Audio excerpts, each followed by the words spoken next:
चैतन्य एक बहुत ही मशहूर जादूगर था। उसकी 3 बेटियां थी, तंत्रा, मंत्रा और अंतरा। इनमें से अंतरा गोद ली हुई बेटी थी। चैतन्य ने अपनी तीनों बेटियों को जादू की तालीम दी थी और वो सब के सब मिलकर गांव-गांव जाकर जादू का खेल दिखाया करते थे। अब्बा, मैं सोच रही हूँ कि हमें बड़े सर्कस के साथ जुड़कर जादू का खेल दिखाना चाहिए। हाँ अब्बा, इससे हमें अच्छे पैसे मिल जाएंगे। वैसे भी ऐसे गांव-गांव फिरकर क्या मिलता है हमें? हम जादूगर हैं बेटा। जादू का तमाशा दिखाकर लोगों का दिल बहलाना, यही हमारा काम है। अगर हम किसी बड़े सर्कस में चले जाएं, तो यकीनन हमें ज्यादा पैसे मिलेंगे, पर जो हौसला अफजाई हमें गांव-गांव जादू का तमाशा दिखाकर मिलता है, वो हमें हरगिज नहीं मिलेगा। और यही तो हमारा खानदानी पेशा है। हम रास्ते पर जादू दिखाते हैं ताकि ज्यादा से ज्यादा लोग हमें देख पाएं और उनका दिल बहले। और आपा, अगर हम सर्कस में शो दिखाएंगे तो बस जिनके पास टिकट के पैसे होंगे वही हमें देख पाएंगे। तो इसमें बुराई क्या है? बुराई कुछ नहीं है, बस ये करना नहीं चाहता। पर अगर तुम दोनों ये करना चाहती हो तो मैं तुम दोनों को बिल्कुल नहीं रोकूंगा। नहीं अब्बा, अगर हम जादू दिखाएंगे तो साथ में दिखाएंगे, वरना नहीं। तंत्रा और मंत्रा ने चैतन्य की बात मान ली थी और वो लोग मिलकर सड़क पर जादू का खेल दिखा रहे थे। आला बाला काला, अंतरा तेरे काले बाल सफेद हो जाएं। अंतरा के काले बाल सफेद हो गए और वहां खड़े लोग दंग रह गए। सब बेसुध होकर जादूगर का जादू देख रहे थे। वहां मंत्रा आग पर चल रही थी और तंत्रा आंखों से आग उगल रही थी। सारे दर्शक खुश थे कि अचानक तंत्रा ने सोचा, अभी किसी का तवज्जो नहीं है, यही सही वक्त है। तंत्रा लोगों के बीच चली गई और अपने हाथों की सफाई से किसी की चेन चुरा ली तो किसी का बटुआ। फिर वो वापस जादू दिखाने लौट आई। तंत्रा के गायब होने पर अंतरा को शक हो गया था। खैर, उन्होंने जादू का खेल जारी रखा और कुछ वक्त बाद खेल खत्म हुआ। जब सब जा चुके थे तब, बाजी, आप बीच में कहाँ गायब हो गई थी? कहीं नहीं, बस यूं ही। अंतरा समझ गई थी कि उसकी बहन के दिमाग में कोई ना कोई खुराफात जरूर चल रही है। अगले हर जादू के खेल में अंतरा की नजर तंत्रा पर ही होती थी। अंतरा को पता लगाना था कि उसकी बड़ी बहन क्या गड़बड़ कर रही है। इसीलिए जब अंतरा जादू दिखाते दिखाते लोगों के बीच चली गई तो अंतरा ने भी उसका पीछा किया और अंतरा ने देख लिया कि उसकी बहन हाथ की सफाई से लोगों की चीजें चुरा रही थी। उस दिन खेल खत्म होने के बाद, बाजी, आप ये गलत कर रही हो। क्या गलत कर रही हूँ? मुझे पैसे चाहिए, बहुत सारे पैसे। मैंने अब्बा को कहा था कि हम सर्कस ज्वाइन कर लेते हैं, पर वो राजी नहीं हुए।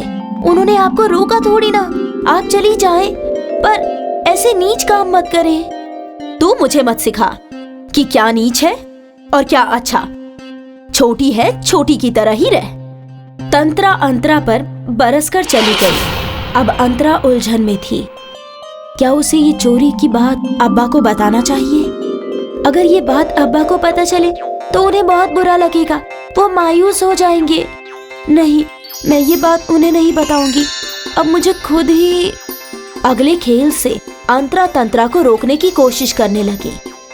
जब भी तंत्रा हाथ की सफाई से कुछ चोरी करने वाली होती तो अंतरा उसे धक्का दे देती और वो चीज वहीं गिर जाती। अरे, मेरा हार गिर गया, उठा लीजिए। अंतरा और तंत्रा के बीच कुछ तो गड़बड़ है, ये चैतन्य समझ गया था। वो दोनों पर नजर रखने लग गया। आखिर एक शो के दौरान एक औरत को समझ में आ गया कि उसकी सोने की चेन चोरी हो गई है। वो जोर जोर से चीखने लगी, चोर, चोर, मेरी सोने की चेन चोरी हो गई, मेरी चेन। तभी वहाँ पुलिस आ गई और हर एक की तलाशी लेने लगी।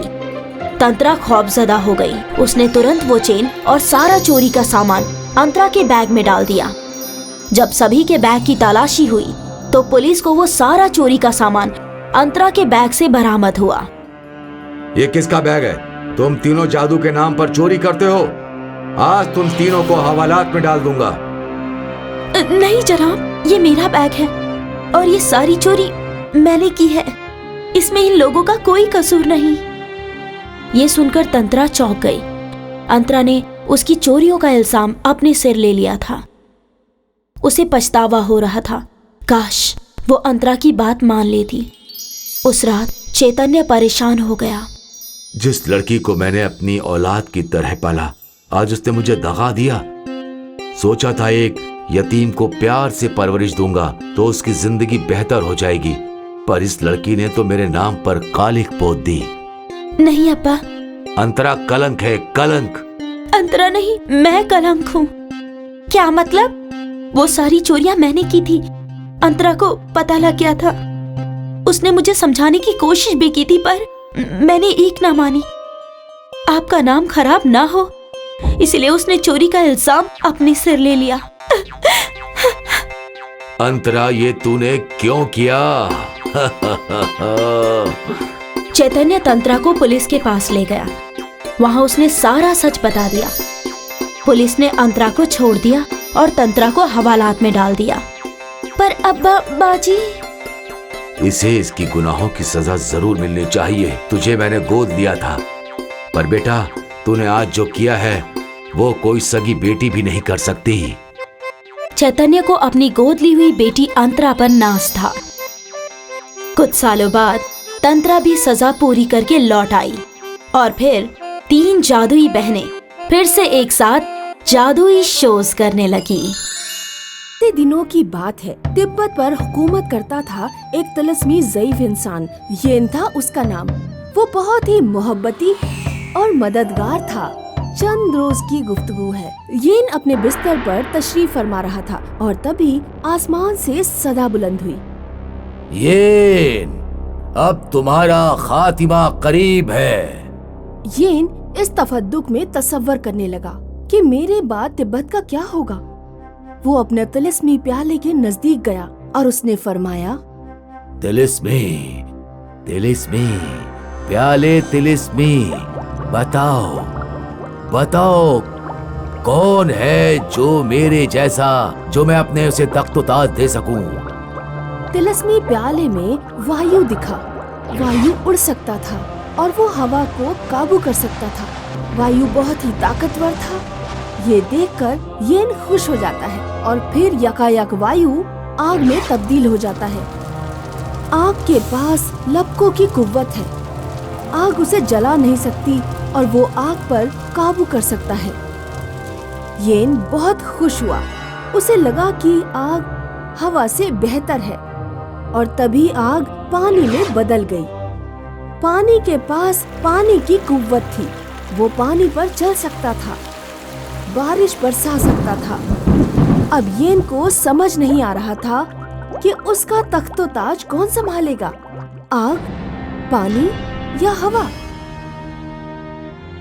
येन तफद्दुक में पड़ गया और उसने फैसला किया कि वो तीनों तलस्मात से मिलेगा और फिर अपना फैसला लेगा। उसने अपनी तिलिस्मी छड़ी को इशारा किया और तीनों भाइयों की गार में पहुंच गया। तीनों तिलिस्मात साथ में खाना नोश फरमा रहे थे। येन हूँ मैं। 7 सालों से तिब्बत मुल्क की बादशाही करता हूँ। मैं यहाँ तुम तीनों से मिलने की ख्वाहिश थी, क्योंकि अब मैं ज़ईफ हो चुका हूँ और मैं चाहता हूँ कि तुम तीनों में से जो सबसे ताकत और तवानाई की मार्फत रखता हो वो मेरा तख्तो ताज संभाले, मतलब तिब्बत का बादशाह तिलिस्मी बादशाह बने। लेकिन तुम तीनों में से सबसे ताकतवर तिलिस्मी है कौन? मैं सबसे ज्यादा ताकतवर हूँ। मैं सब कुछ जला सकता हूँ पर खुद नहीं जलता। मैं भी तवानाई जौहर दिखा सकता हूँ, लिहाजा मैं हवा का रुख मोड़ सकता हूँ और मैं उड़ भी सकता हूँ और मेरे पास ताकत और तवानाई है। मैं आब हूँ, बारिश बरसा सकता हूँ और पानी पर चल सकता हूँ। मैं तीन तीनों को हुनर की सलाहियत का जायजा लूंगा और खुद मालूम करूंगा कि तुम तीनों में से सबसे ज्यादा ताकतवर तिलिस्मी है कौन। लेकिन इसके लिए तुम तीनों को कल मेरे साथ जरात में चलना होगा। दूसरे दिन तीनों तिलिस्मी भाई येन के साथ जरात में हम रहा होते हैं। जरात में उन्हें एक खूंखार शेर मिलता है। शेर को देख येन घबराता है। शेर ने तिलिस्मियों का शिकार करना चाहा और जैसे ही शेर ने छलांग लगाई वैसे ही आग ने शेर को खाक कर दिया। बहुत खूब आग, तुमने हम सब की जिस्त बचाई। तुम वाकई ताकतवर हो। येन को आग का ये हुनर देख बहुत अच्छा लगा। वो लोग आगे की सिमत चलने लगे। थोड़ी दूर चलने पर उन्हें राह में एक दलदल नजर आया। येन तफद्दुक में पड़ गया कि अब हम दलदल की दूसरी जानिब कैसे जाएंगे। तभी हवा ने आसपास पड़े हुए पत्थर देखे और उन सब को एक कतार में लगा दिया, जिससे एक राह मुंतखब बन गई। हवा, बहुत अच्छे, तुमने तो एक नया रास्ता बना दिया। तुम भी बहुत ताकतवर हो। येन को हवा की समझदारी दिलशाद कर गई। कुछ दूर और चले तो यकबायक आग के शोले नजर आए। जरात में आग फैल रही थी। तभी आग ने बारिश बरसाई और आग के शोले बुझ गए। बहुत अच्छे, जल तुमने तो पूरा का पूरा जरात बचा लिया। तुम भी बहुत शक्तिशाली हो। अब येन तफद्दुक में पड़ गया कि तीनों भाइयों में से सबसे ताकतवर कौन है, आग, हवा या आप। येन ने थोड़ी देर तालाब के किनारे आराम करने का हुक्म दिया और आराम करते वक्त येन की नजर एक तोते पर पड़ी जो परों को फैलाए हुए उड़ रहा था। फिर येन की नजर एक सांप पर पड़ी जो बहुत फुर्ती से रेंग रहा था और फिर येन की नजर पास ही तालाब में मछलियों पर पड़ी जो बड़ी ही ललक से तैर रही थी। और अब येन की समझ में आ गया, तुम तीनों भाई अलग हो। जैसे इस जरात में रहने वाले ये मखलूक, ये देखो, सांप, तोता और मछली।